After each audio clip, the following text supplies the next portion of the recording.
రామచంద్రరావు గారు. అధ్యక్ష,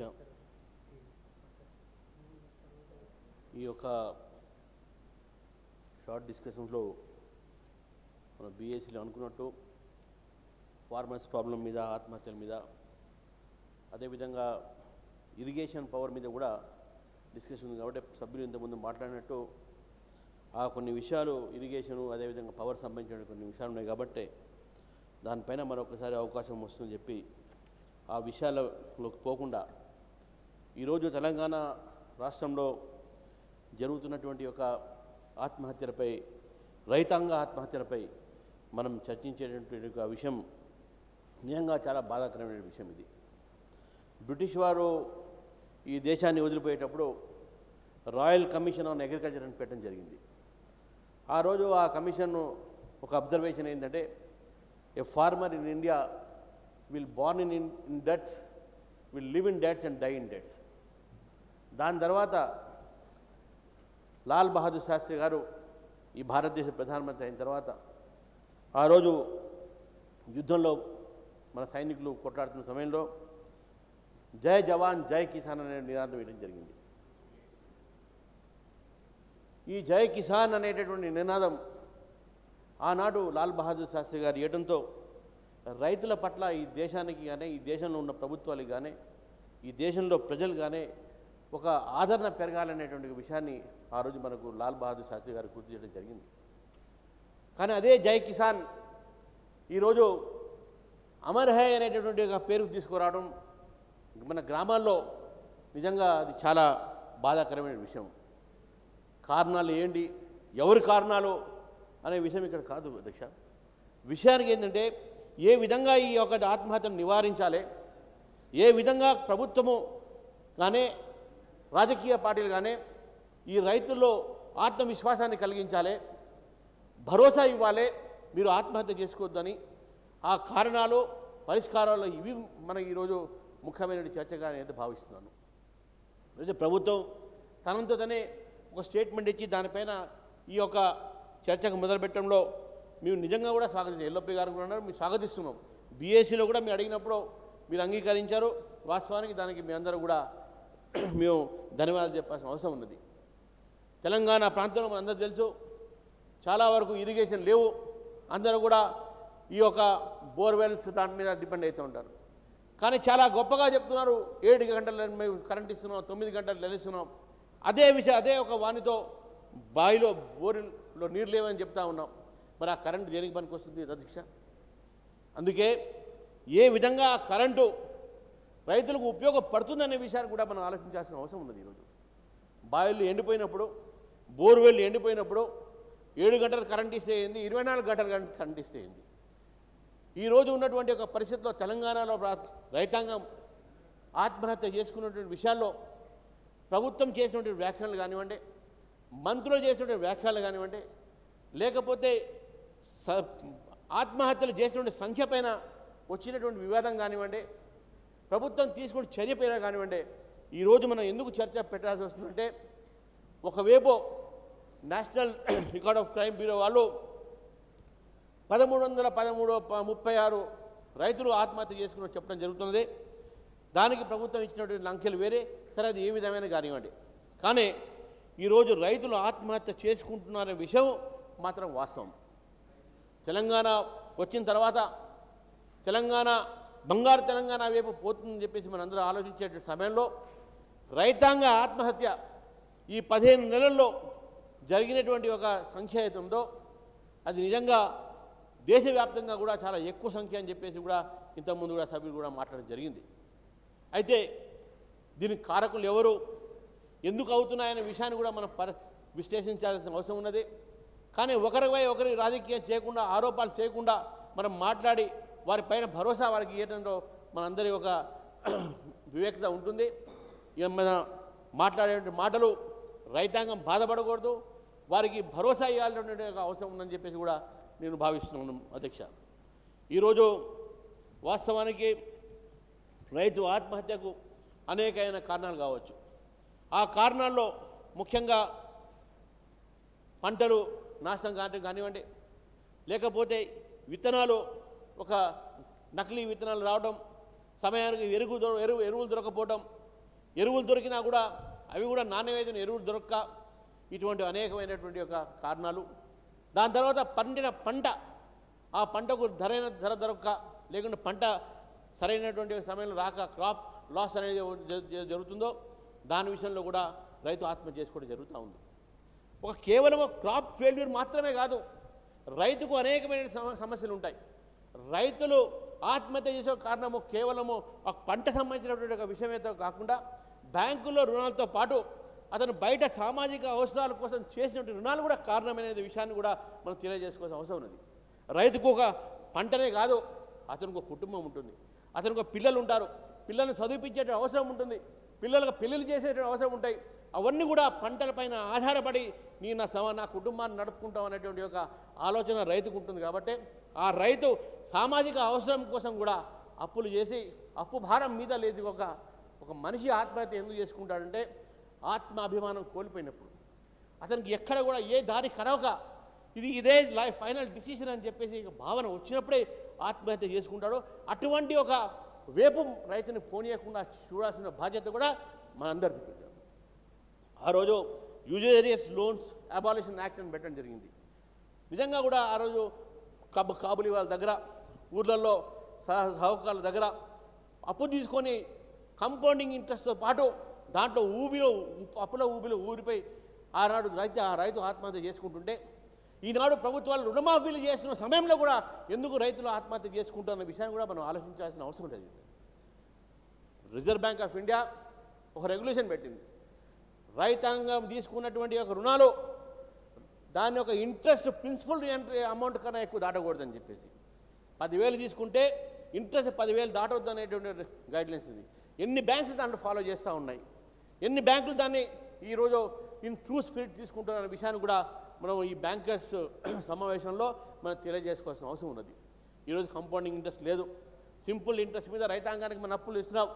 వాళ్ళ అప్పులు ఇచ్చినప్పుడు వారికి లాస్ అయినప్పుడు మనకు ఈ యొక్క లోన్ మాఫీ చేసినప్పుడు, రుణమాఫీ చేసేటప్పుడు ఒకే వన్ టైం సెటిల్మెంట్ అయితే బాగుంటుందని చెప్పేసి కూడా కొన్ని సూచనలు కూడా రావడం జరిగింది.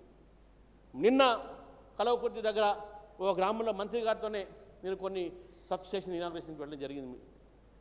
అక్కడ జరుగుతున్నటువంటి ఒక సభలో కొంతమంది రైతులు మా పుస్తకాలు బ్యాంకులో ఉన్నాయి, మా ఒక రుణమాఫీ కాలేదు అనే విషయాన్ని కూడా అక్కడ తీసుకురావడం జరిగింది. అటువంటి పరిస్థితుల్లో ఈరోజు రైతు తన పుస్తకాలు, బ్యాంక్ పుస్తకాలు, పాస్ పుస్తకాలు బ్యాంకులలో పడి కట్టినటువంటి రుణాన్ని వడ్డీల కింద మార్చి ఒకే కాలంలో వారి యొక్క రుణాన్ని మాఫీ చేయకుండా ఈరోజు రైతు బాధపడుతున్నటువంటి సమయంలో వారిని ఆర్థికంగా కూడా ఆదుకునేటువంటి సమయం ఈరోజు వచ్చింది.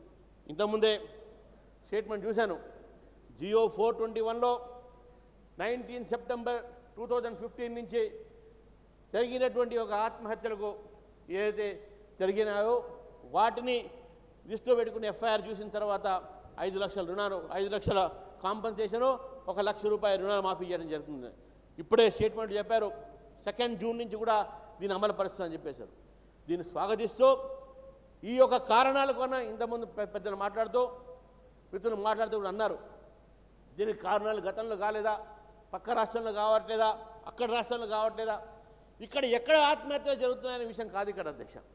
ఆత్మహత్యలు ఎందుకు జరుగుతున్నాయి మనకు వేరే రాష్ట్రాలు కాదు ఇక్కడ మనం చర్చించేది. ఇక్కడ చర్చిస్తున్నది మనం తెలంగాణ రైతాంగం ఎందుకు ఆత్మహత్య చేసుకుంటున్నారు, తెలంగాణ రైతాంగం ఎందుకు ఆత్మహత్య చేసుకుంటున్నారు కాక ఏ విధంగా మనం ఈ రైతాంగాన్ని ఆత్మహత్య వైపు పోకుండా చూడాలనే చర్చగానే పక్క రాష్ట్రంలో జరుగుతుంది, ఆ రాష్ట్రంలో జరుగుతున్నటువంటి ఒక చర్చ అది తప్పుదారి పట్టించడం అనేది విషయం కూడా మనం భావించాల్సిన అవసరం ఉన్నది.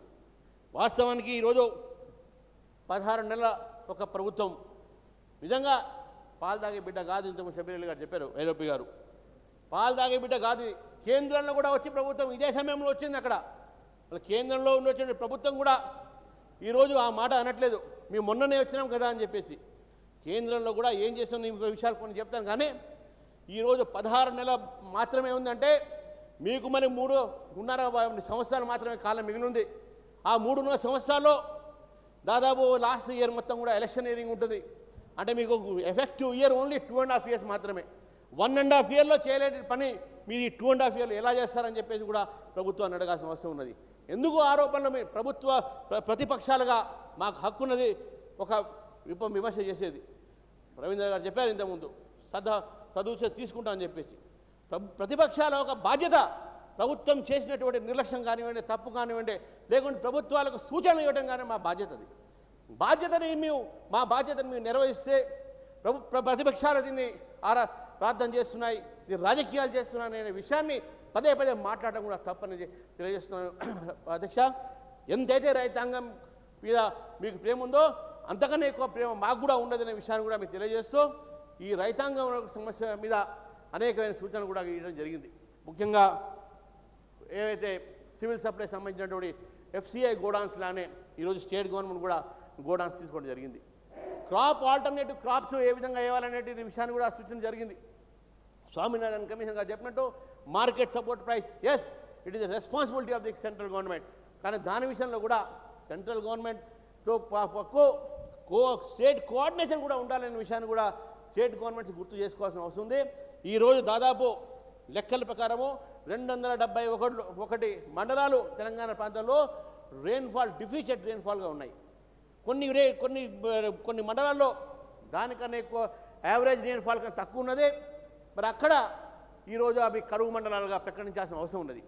ఆ కరువు మండలాలు ప్రకటించడానికి కేంద్ర ప్రభుత్వానికి నివేదిక పంపించాల్సిన బాధ్యత రాష్ట్ర ప్రభుత్వానికి. మరి రాష్ట్ర ప్రభుత్వాలు ఆ బాధ్యత నిర్వహించరా? రాష్ట్ర ప్రభుత్వానికి ఒక రిపోర్ట్ పంపించారా? మరి పంపించినప్పుడు ఈ యొక్క దానిపైన ఫాలో అప్ ఉన్నదా అనే విషయాన్ని కూడా ఈరోజు మా సభ్యులకు తెలియాల్సిన అవసరం ఉన్నది. నిజంగా కూడా రాష్ట్ర ప్రభుత్వం కేంద్ర ప్రభుత్వం కోఆర్డినేషన్తో రైతులను ఆదుకునేటటువంటి అనేక కార్యక్రమాలు తీసుకోవచ్చు. కానీ పరస్పర విమర్శలతో ఈ సమస్యకు పరిష్కారం ఉండదు. నేను చెప్పినట్టు అధ్యక్ష, ఏదైతే రైతులకు ఆత్మహత్య జరిగిందో ఈ ఆత్మహత్య నివారించడానికి కొన్ని సూచనలు కూడా నిజంగా అవసరం కూడా ఉన్నాయి. ఒక మొబైల్ వ్యాన్లో అగ్రికల్చర్ ఆఫీసర్స్ పెట్టి గ్రామానికి పెట్టి వాళ్ళకు ఈరోజు వారికి కాన్ఫిడెన్స్ బిల్డింగ్ కావాలి. ఒక రిపోర్ట్ ప్రకారము ఈ ఆత్మహత్యలు జరగడానికి కారణం ఈ యొక్క ఆత్మహత్యలు జరిగిన తర్వాత వెంటనే ఎవరు కూడా పోకుండా వారిని ఏకాకిగా ఉంచి అటువంటి ఒక పరిస్థితిలో వారిని పెట్టడంతో ఆ పక్క ఉన్నటువంటి రైతుకు కూడా ఆత్మవిశ్వాసం కోల్పోయి మళ్ళీ ఆత్మహత్యకు దారి తీసుకుంటున్నారని చెప్పేసి కూడా కొన్ని రిపోర్ట్ చేయడం జరిగింది. ఒక స్వచ్ఛంద సంస్థ రైతుల ఆత్మహత్యల గురించి తెలంగాణ ప్రాంతాల్లో తిరుగుతున్నప్పుడు వారు అనేకమైన కారణాలు ఇస్తూ వారు చెప్పడం జరిగింది. ఏమనంటే, ఆఫ్టర్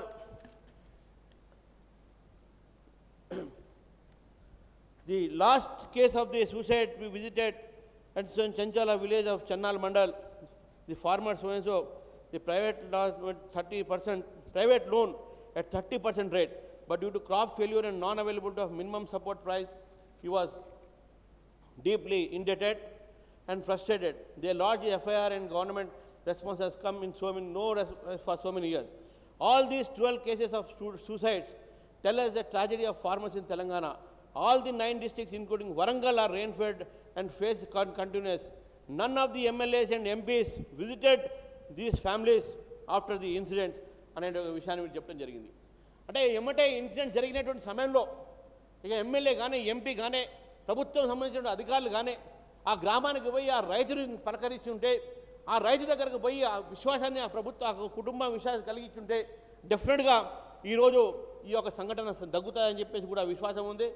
అదేవిధంగా మనకి ఇస్తున్నటువంటి ఫిగర్లలో కూడా ఈరోజు కొన్ని ఫిగర్స్ చెప్తా ఉన్నాను అధ్యక్ష. అందులో ముఖ్యంగా ఈ నోటిఫికేషన్ వచ్చిన జియో 421 వచ్చిన తర్వాత కూడా సూసైడ్ జరిగినాయి. సూసైడ్ నిన్న అంటున్నారు ఒక పెద్ద మనిషి, more incentives and more suicides. Incentives ఇచ్చిన తర్వాత కూడా సూసైడ్లు ఎందుకు జరుగుతూ ఉన్నాయి? 5 లక్షలు ఇచ్చిన తర్వాత ఇస్తామని చెప్పిన తర్వాత కూడా రైతాంగం ఇంకా సూసైడ్స్ ఆపలేదు, జరుగుతూ ఉన్నాయి. That is the most unfortunate incidents. కాబట్టి ఎక్కడైతే ఈ రైతు ఆత్మహత్య జరుగుతున్నాయో వారికి చెప్పడం కూడా జరిగింది. నేను వేరే విధంగా కాకుండా ఒక ప్రభుత్వం ఇచ్చినటువంటి లెక్కల చెప్తున్నాను అధ్యక్ష. వారు చెప్పినటువంటి ఒక లెక్క ప్రకారము ఆగస్ట్ 2014 వరకు జరిగినటువంటి లెక్కలు వారి ప్రభుత్వ ప్రకారమే 412, అందులో 141 వరకు ఈ యొక్క ఫ్యామిలీస్ సూసైడ్ క్రాప్ ఫెయిల్యూర్ అని చెప్పడం జరిగింది. కానీ ఆ లెక్కలు ఒక విధంగా మనం స్టేట్మెంట్ చూస్తూ ఉంటే ఆ స్టేట్మెంటు నిజంగా కూడా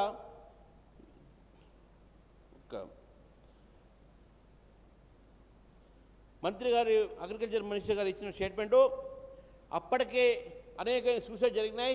మళ్ళీ దాని తర్వాత జరిగినట్టు సూసైడ్స్, ఆగస్టు తర్వాత జరిగినట్టు సూసైడ్స్, మొన్న వరకు ఇప్పటివరకు జరిగినట్టు సూసైడ్స్ లెక్క చూస్తే ప్రభుత్వం ఇచ్చినటువంటి లెక్కలు కూడా ఇవి సరైన లెక్కలు కావు. వారి స్టాటిస్టిక్స్ రాంగ్ ఫీడ్ అయినాయి ప్రభుత్వానికి అని చెప్పేసి కూడా ప్రభుత్వం చేసుకోవాల్సి ఉన్నది. Correct figures తెప్పించుకోండి. ఏ రైతుకైతే లబ్ధి పొందాలో, ఏ రైతుకైతే ఈ కాంపన్సేషన్ రావాలో ఆ ఒక కుటుంబానికి తప్పకుండా కాంపన్సేషన్ చెల్లించాల్సిన అవసరం ఉన్నది. ఈ ఫిగర్స్ పైన ఎందుకంటే 1336 కానీ 400 చేంజ్ కానీ ఇప్పటివరకు 119 ఫ్యామిలీస్కి ఇవ్వడం జరిగింది. అది కూడా 1,50,000 మాత్రమే. గత ఈ యొక్క 5 లక్షలు అయితే అనౌన్స్ చేశారో ఇంతవరకు కూడా అది ఎవరికి అందినట్టు కూడా సమాచారం లేదు. అది వస్తే చాలా మంచి, తొందరగా అది కూడా ఇవ్వాల్సిన కోరిక చేస్తూ ఉన్నాను. మొన్న జరిగినటువంటి ఒక వడగాల వాన, అంతకుముందు జరిగినటువంటి యొక్క గత సీజన్లో జరిగినటువంటి ఒక వడగాలినప్పుడు అనేకమైనటువంటి ఒక ప్రాంతాల్లో పంట నష్టం జరిగింది. అన్ని రాజకీయ పార్టీలు కూడా చెప్పడం జరిగింది. ఇంతకుముందు ప్రస్తావించారు, మరి కేంద్ర మంత్రులు తిరిగారు, మరి వారు ప్రకటించలేదు అని చెప్పి కేంద్ర మంత్రులు కానివ్వండి, ఇతర రాజకీయ పార్టీలు కానివ్వండి, ఆ రోజు తిరిగినప్పుడు ఆ పంట నష్టం ఎంత అయింది, ఆ పంట నష్టానికి సంబంధించినటువంటి విషయాన్ని కలెక్టర్ గారితో మాట్లాడి వారి యొక్క అసెస్మెంట్ చేసి వారితో వారి కాంపన్సేషన్ ఏమని చెప్పి డిమాండ్ చేయడం జరిగింది. కానీ ఎప్పుడు కూడా ఏ మంత్రి కూడా కేంద్ర మంత్రి వచ్చి మేము కాంపన్సేషన్ ఇస్తామని చెప్పడం జరగలేదు.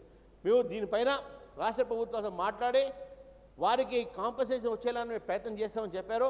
దీని లాస్ అసెస్మెంట్ చేస్తామని చెప్పారు. కానీ కేంద్ర ప్రభుత్వం ఎప్పుడు కూడా రాష్ట్రంలో జరిగినటువంటి ఒక క్రాప్ ఫెయిల్యూర్స్ కానీ దానికి ఎప్పుడు కూడా ఆ రోజు ఇస్తామని చెప్పలేదు. ఈరోజు కూడా ఆనాడు జరిగినటువంటి ఒక రైతాంగానికి నష్టాన్ని ఈరోజు ప్రభుత్వం కానీ జిల్లా యంత్రాంగం కానీ వారికి నష్టపరిహారం నాకు తెలిసినంతగా చేయలేదు. ఇంతవరకు ఎవరికి దక్కలేదన్న విషయాన్ని కూడా ఈరోజు మనకు తెలుస్తూ ఉన్నాయి. ఎందుకంటే మేము కూడా ఊళ్ళల్లో తిరుగుతున్నప్పుడు మాకు వస్తున్నటువంటి ఒక రిపోర్ట్స్ ప్రకారం మన మిత్రులు కేంద్రం ఏం చేయట్లేదనే విషయాన్ని కూడా వారు చెప్పారు. మరి చాలా పొరపాటు అదే.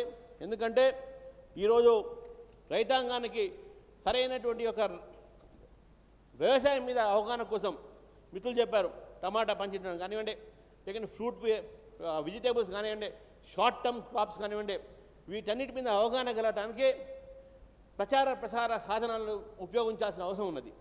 కేంద్ర ప్రభుత్వం ఉన్నటువంటి దూరదర్శన్ ఛానల్తో Kisan Doordarshan dedicated only to the farmers cause, కేవలం రైతులకు వారు డెడికేట్ చేసి దూరదర్శన్లో కిసాన్ ఛానళ్ళను పెట్టి ఈరోజు ఈ దేశ రైతాంగానికి వివిధ ప్రాంతాల్లో ఏ ఒక రైతు సమస్య వచ్చినా ఏ విధంగా దాన్ని పరిష్కారం చేసుకోవాలి, క్రాప్స్ని ఏ విధంగా మనం పండించుకోవాలనే విషయాన్ని ఈరోజు దూరదర్శన్ తరఫున డీడీ కిసాన్ చేస్తున్నారో అదేవిధంగా కేంద్ర ప్రభుత్వం మీలాగానే అది కూడా కొత్త ప్రభుత్వమే.